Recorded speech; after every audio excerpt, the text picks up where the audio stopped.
morning, church. All right, I'm Brian Herring. I don't have much time, so listen fast. When I was 16 years old, man, I surrendered to Jesus and I was all in. Went right into, in 1994, I married the love of my life, Sandra, and then we went straight into youth ministry. And we made our way after serving in youth ministry several years all the way to the big city of Harrison, Arkansas, where we took a small little youth group and grew it to about 180 to 200 students. And God was working phenomenally there. After serving in youth ministry there for several years, we were asked to be the executive pastors, where we had the opportunity to step up and grow. And at that point in time, I was nominated to the Planning Commission. I was elected to the City Council. I was on the Visitor Bureau. And during all this is when I met our famous pastor, Pastor Shannon Odell.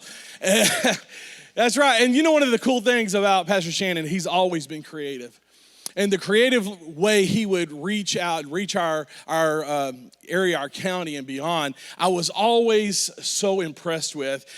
So when my kids wanted to go to Brand New Church for the Surge, or they wanted to go to Brand New Church to beach camp, or they wanted to go to Brand New Church with some of their friends for other youth events, man, it was an easy yes. It created a problem, though, because we would get ready for church on Sunday morning. I remember one specifically where my middle daughter, Michaela, was begging to go to Brand New Church on Sunday morning. They loved our youth ministry, but they hated going on Sundays. And I leaned over to my wife, and I remember telling her, man, I don't want to lead a church like that, where the next generation is begging to go to church. And so it was such a great honor. And after serving as the executive pastor and being able to fulfill that obligation, our senior pastor, who had been the founding pastor for several years, retired in 2016, and I was asked to be the next lead pastor of the church. And so I had the honor of stepping in that role. And in that time, we saw the church grow. We saw it just explode. We were looking at relocating. The pandemic hit. We thought, oh no, but the church grew even then. And we had so many young families coming. We had to expand the nursery. We were looking at even relocation. We started new life groups for some of our small groups, for our young people, our college students, and our young adults. It was amazing, and we were just in awe about what God was doing. But I remember when it all changed. I remember it was a board meeting time, and it was about the time the board was getting ready to elect its new members. And I had a friend, a close friend, in fact, that had some sin in his life. And I sat down and I said, we need to talk about some things. He denied it. And I didn't argue with him. I just wanted to start the discussion to deal with it. And it went on that he was elected to be on the board. And his heart changed against me at that point. And I'll never forget walking up to my close friend at one time with a clipboard as he was trying to get me recalled for an election. And he went around to board members, he went to church members, and he was trying to do everything he can to have me recalled as the pastor. And I was just like, what is going on? But after he couldn't get any of the board members to get on board with him, and after he couldn't get church members to sign up with him, he went to our denominational leadership. And I remember them going through this whole process where all they took was his information and got it. They never called me. They never asked my side of things. They never asked anything. I was, in fact, called to our denominational leadership where I was asked to step down as the lead pastor. We were destroyed. There's this verse in Psalms 42, verse 3 and 4. It says, day and night I have only tears for food. My enemies continually taunt me, saying, where is your God? My heart is breaking as I remember how it used to be. I walked among the crowds and the worshipers, leading a great procession to the house of God, singing for joy and giving thanks amid the sound of a great celebration. I was feeling that way. I was so heavy-hearted. Sandra and I were so devastated. I remember going to my kids, and I remember telling them with tears streaming down my face that we're having to leave the church that they loved, the only church that they ever knew, they grew up in. I remember sitting down and saying things that were being said about our family, about us. Basically, they're saying we mishandled information. What they did is they basically took every charge on the church credit card that we ever spent and said that it was never approved. And so they took all that and said that's what he has stolen from the church, and went around just manipulating. And my kids were just so impressive.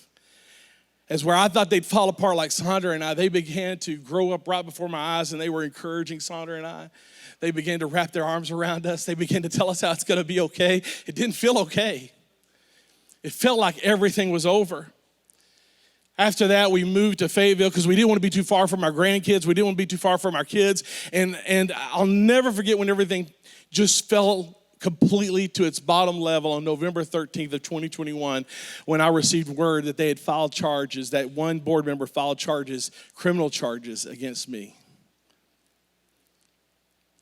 You don't know how low you are until you have to go and turn yourself into the police and be arrested and processed for things that are being said about you. You don't get to defend yourself yet. You don't get to do anything about it. You just have to go through the process. The next part of that chapter in verse 5 and 6, it says, why am I so discouraged? Why is my heart so sad? I will put God as my hope, and I will praise him again, my Savior, my God. But now I am deeply discouraged. That's the way I felt. You know what I know about this room? Everyone gets discouraged. If I was to ask how many of you have been discouraged this past year or the year before, we could all raise our hands. Discouraged is everywhere. Everyone is discouraged. Discouragement is contagious. When we're discouraged, we discourage those around us. Discouragement keeps us from being effective for God. Discouragement has a tendency to cause us to isolate ourselves, pull away, don't talk to anybody, sneak into church, sneak out of church. That's what discouragement does.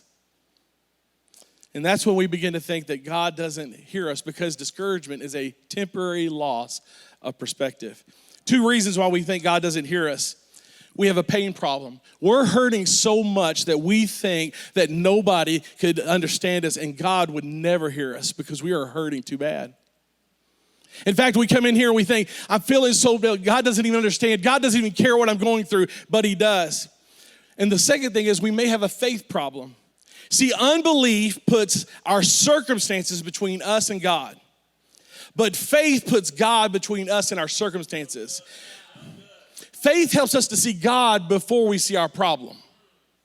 So whenever I begin to see God, he begins to work through these things. I love John chapter 1, verse 5. It says, the light shines in darkness, and the darkness cannot distinguish it. It cannot extinguish it. It can never put it out. That's what it is. The light comes through. On November 12th, the day before I turned myself in, even though I knew they already had things in the works, I get a text from Shannon Odell saying, listen, I just want you to know that I would love to personally invite you to Romance Uncensored, and I would love to pay for you and your wife to go. I just feel like this is what I need to do. You know what that meant to me? I was at an all-time low, and he goes, just come on. I said, you know what I could really use? I could really use a pastor. Could we meet? And so we went to, I don't know if you heard about where his office is. It's over there. It's a green building. So we went to Starbucks, and we sat down, and I just melted in a chair as our pastor spoke life back into me, because I didn't feel life. I felt like I'd never do ministry again. I thought I'd never accomplish anything. I thought I was utterly destroyed. But that's what he did. And then after doing that, he said, you know what I want to do? I want you to come to the gym with me. It'll help work through the anxiety. And he said, I'll even personally pay for the gym. Just come to the gym. And so I went to the gym, not knowing what I was signing up for at all. But let me tell you what our pastor did. I got there, he set up my bar, he set up my weights, he pulled out my jump rope, he pulled out everything I need, explained everything to me. And then when the workout was over, he put up everything for me. He did this every day for 1 month as I would moped in there and didn't know what my next day was going to. He did it every single day. See, Jesus reached for a towel while other people were reaching for a title.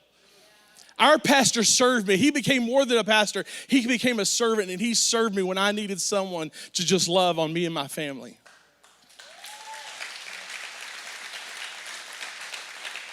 Being a role model means being able to model the role. We have to learn to do that. Galatians chapter 6, verse 2 and 3 says, share each other's burdens, and in this way obey the law of Christ. If you think you're too important to help someone, you're only fooling yourself. You're not that important. When we came to Brand New Church, my wife tried to do that. She tried to sneak in the side door, go to the back, hide out, and try to leave. That was her plan. Come late, leave early. But you guys are too daggum loving, and y'all wouldn't let her do it. She got her neck hugged. She got people catching her. Before she could even get through the doors, people were saying, hey, what's going on? We've never met you before, and loving on her. And they pulled her in, and now she's serving in the nursery. She's serving at the front doors. She's helping at VB Cool. She's doing all this because this church is that kind of church.